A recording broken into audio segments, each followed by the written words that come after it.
上一讲我们说到，中医是由道而术的医学，就是说先有理论，后有实践。那这个道就表述为阴阳五行。那中医之道是怎么来的呢？是古人仰观天文、俯察地理的结果。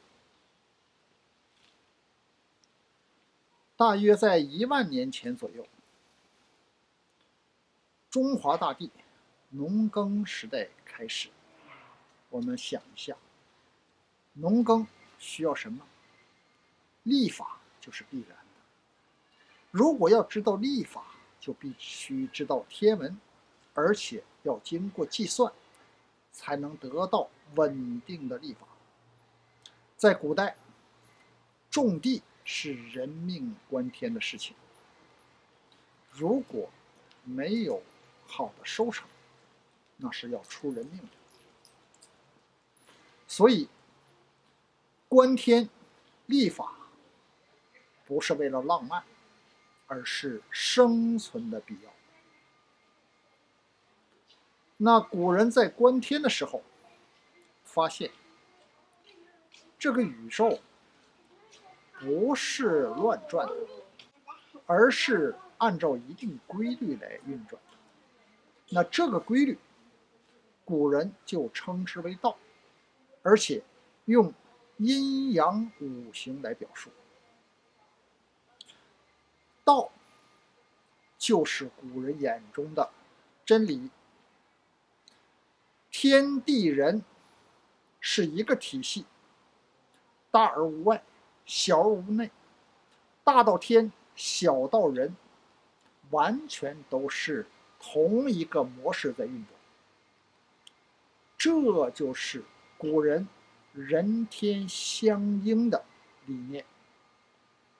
那我们设想一下，在那个时代，如果人得病了，去找谁呢？当然要去找那些能够看懂天文的人，因为看懂天文的人，就是可以和天对话的人，也就是天子，就是部落首领。那部落首领，他又没进过医学院，那他遇到病人，他会怎么样呢？他会不会用他观天所得到的道来指导医疗实践呢？如果是这个样的话，那就催化产生了中医。那古人观天究竟看到了什么？最显而易见的，当然就是太阳和月亮。太阳就是阳的代表，月亮也叫做太阴，就是阴的代表。那日月轮转就形成了阴阳，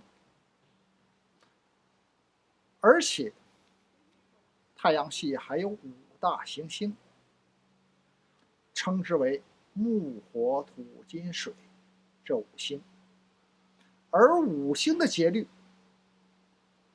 又可以代表5行的节律。那现在我们就有了阴阳5行的概念。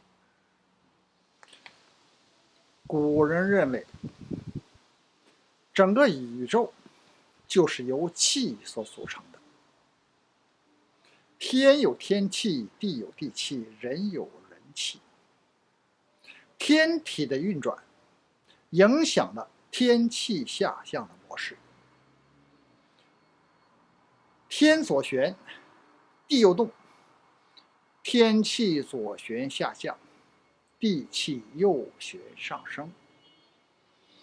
那体现在人体上也是同一个模式。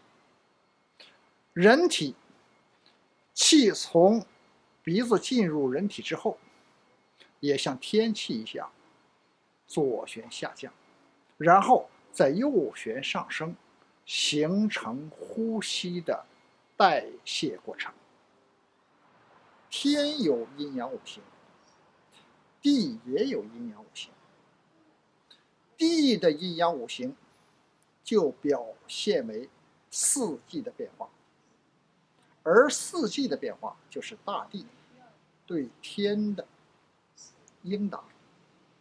既然天地有阴阳五行，那当然人体也会有阴阳五行。所以《内经》当中说，人以天地之气生，四时之法成。说是人呢，是由天气和地气而化生的，而且要按照四季的法则进行运转。天气我们可以理解为空气从鼻而入，地气可以理解为我们所吃的五谷杂粮。天地之间，这叫人中。所以说你看哈，天地人就在我们脸上这个部位。我们的父母生下了我们的肉体，但是我们的生命却是来自于天地。这可以在中国的古代传说当中得到这个信息，说是女娲造人，捏出泥人，只有身体，但是没有生命，然后用口吹了一口气，人就活了。这就是古人所说的人以天地之气生。人生下来以后，第一声哭出来，为什么呢？是因为肺通过鼻子接通了天气，然后开始吃东西，用嘴又接起了地气。就是说，我们脱离母体之后，依然离不开天地之气。我们想一想，人不吃饭能活多久呢？那人要不呼吸的话，那更没法活了。所以天是我们的父亲，地是我们的母亲，这是从气的角度来讲。这个就是我们中医的总的指导思想。简单总结一下，古人观天，发现了道，道贯穿天地人，用来指导临床实践，便产生了中医。而天地是通过气来对人体产生影响的。总而言之，天气和地气的运转模式，就是人体气的运转模式。天地之气与人体同构，不但如此，人体也是小的天地。